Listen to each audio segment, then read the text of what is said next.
नमस्कार बंधुरा सुलतान हेसेले आपनादेर सबाइके स्वागत। आज आमी निये एसेछि भेंडी आलू चिंगड़ी मटरशुटिर तरकारी। एटा खेते खूब सुंदर हय और एई जे देखुन कतटा यामी हयेछे। आमी एकटा बाटीते अल्प एकटु तुले देखाच्छि, देखुन कत सुंदर हयेछे। और एटा भात रुटी सब किछु दिये खेते दारुण लागबे। और এই রেসিপি যদি আপনারা বানান তাহলে দেখবেন বাড়ির লোকেরা এক মুঠো ভাত বেশি খাবে। চলুন তাহলে আমার এই রেসিপিটি আপনাদের যদি জানতে ইচ্ছে যায় তাহলে চলুন শুরু করি। আর আমার এই রেসিপিটি যদি আপনাদের ভালো লাগে তাহলে লাইক আর সাবস্ক্রাইব করে পাশে থাকবেন। এখানে আমি ভেন্ডি নিয়ে নিয়েছি, 200 গ্রামের মতন ভেন্ডি আছে। ভেন্ডিটাকে পরিষ্কার করে ধুয়ে নিয়েছি, তারপর কেটে নিয়েছি। এখন নতুন নতুন ভেন্ডি উঠছে তাই ভেন্ডির দামটা একটু বেশি আছে, তবুও যাই হোক একটু স্বাদ বদল করতে অন্য সবজি একটু খেতে হয়। আর কপি টপি আর কতই বা খাওয়া যায়। এখানে আমি কড়াইটা গরম করতে দিয়েছি, তারপর সরষের তেল দিয়ে দিলাম। অবশ্যই ভেন্ডি সরষের তেলে রান্না করলে স্বাদটা ভালো হবে। তারপর ধুয়ে রাখা ভেন্ডিটা দিয়ে দিচ্ছি, নুন দিয়ে দিচ্ছি আর দিয়ে দেবো হলুদ দিয়ে ভেন্ডিটাকে ভাজবো। এই যতক্ষণ না এই যে লেলে ভাবটা থাকবে ততক্ষণ আমি এটা ভাজবো। লেলে ভাবটা চলে গেলেই তখন ভেন্ডিটা ভাজা সম্পূর্ণ হয়ে যাবে, তখন ভেন্ডিটাকে তুলে দেব। এদিকে মশলা নিয়ে নিচ্ছি, দেখুন একটা পেঁয়াজকে আমি কুড়ে নিয়েছি। আর এখানে 10-12 কোয়া রসুন নিয়ে নিয়েছি আর একটা লঙ্কা দিচ্ছি। আপনারা আপনাদের স্বাদ মতো ঝালটা এখানে দিয়ে দেবেন। আর আদা কোড়া নিয়ে নিচ্ছি, কারণ হামালদিস্তাতে গোটা আদাটাকে পিষা যায় না। আমি একটু বাড়ির বাইরে আছি তাই হামালদিস্তায় মশলাগুলো করছি। আর এতেও কিন্তু খেতে খারাপ হয় না, খুবই ভালো হয় ছিঁচা মশলাতে। আপনারা এরকম মশলাকে ছিঁচে রান্না করে দেখবেন, খুব ভালো লাগবে। মোটামুটি সিলে বাটারি মতন স্বাদ পাওয়া যায়। এরপর তেলের মধ্যে আমি প্রথমে আদা রসুন আর লঙ্কাটাকে প্রথমে ভেজে নেব। এই আদা রসুন আর লঙ্কাকে প্রথমে তেলে ভাজলে কিন্তু তরকারিগুলো যে কোনো তরকারিতে খেতে কিন্তু ভালো হয়। এরপর আমি পেঁয়াজ কোড়াটা দিয়ে দেবো। আপনারা চাইলে শিলে বেটেও নিতে পারেন,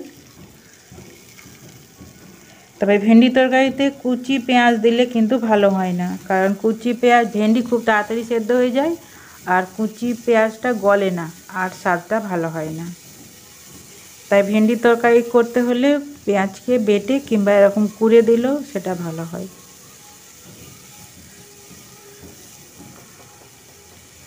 এরপর কিছুক্ষণ কষিয়ে নেব, এদিকে মশলা কষতে থাকুক। এরপর অন্যান্য সবজিগুলো দিতে থাকি। টমেটো দিয়ে দিলাম আর দিয়ে দিলাম হাফ কাপ মটরশুঁটি।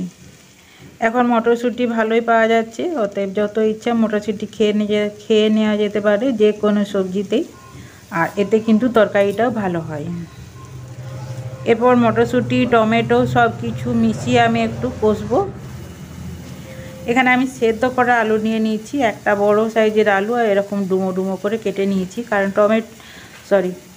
ভেন্ডি খুব তাড়াতাড়ি সেদ্ধ হয়ে যায়, কিন্তু আলু তাড়াতাড়ি সেদ্ধ হয় না। আলুকে সেদ্ধ করতে হলে ভেন্ডির সাথে তখন ভেন্ডিটা গলে যায় আর আস্ত পাওয়া যায় না, তাই সেদ্ধ আলু নিলেই ভালো হয়। একটু নুন দিয়ে প্রেসারে সিটি নিয়ে নিচ্ছি, তারপরে পিস করে নিয়েছি।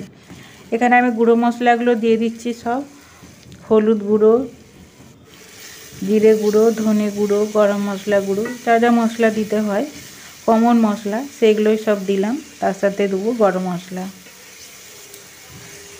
দিয়ে মশলাটা একটু ভালো করে ভেজে নেব। মশলা ওদিকে ভাজা হতে থাক, তার সাথে আলুটাও অ্যাড করে দিলাম।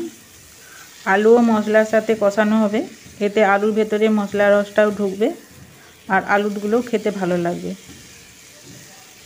এটাকে আরও কিছুক্ষণ আমি কষিয়ে নেব। এরপর দিয়ে দিচ্ছি একটু ওপর থেকে গরম মশলা।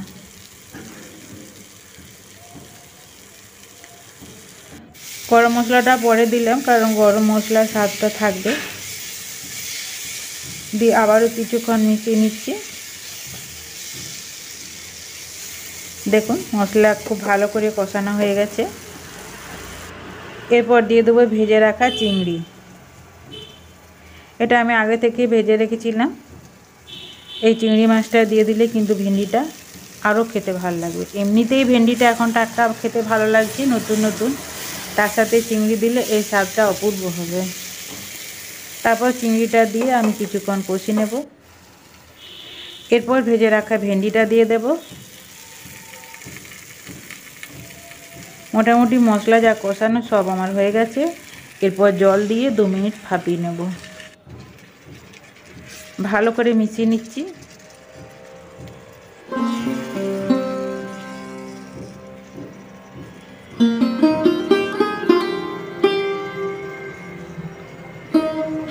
ভেন্ডির সাথে সব মিশে গেছে।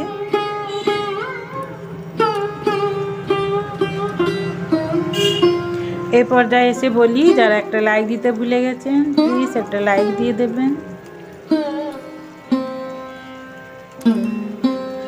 এরপর এটাকে আমি ঢেকে 2 মিনিট মতো রান্না করে নেব। আর যেসব নতুন বন্ধুরা আমার রেসিপিটি দেখছেন তাদের যদি ভালো লাগে চাইলে সাবস্ক্রাইব করে পাশে থেকে যেতে পারেন। নিত্য নতুন এইরকম রেসিপি পেতে আমার চ্যানেলটির পাশে থাকতে পারেন। দেখুন কতটা ইয়ামি লাগছে, আর কালারটাও দেখুন কত সুন্দর হয়েছে, দেখলেই খেতে ইচ্ছে করবে।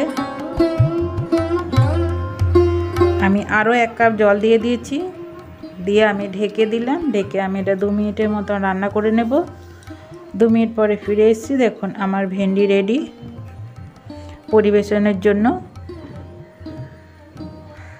এরপর আমি একটা বাটিতে তুলে দেখাচ্ছি। এখানে আমার খুব একটা বাসন কোসন নেই, কয়েকটা বাটি আছে। এই বাটির মধ্যেই আমি দেখাচ্ছি, তবুও দেখুন দেখতে কত সুন্দর লাগছে। আর কালার দেখুন, আর এর থেকে খুব সুন্দর একটা গন্ধ বেরিয়েছে।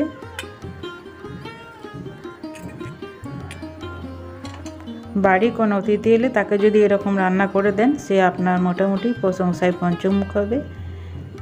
আমার রেসিপিটি ধৈর্য ধরে দেখার জন্য আপনাদের অসংখ্য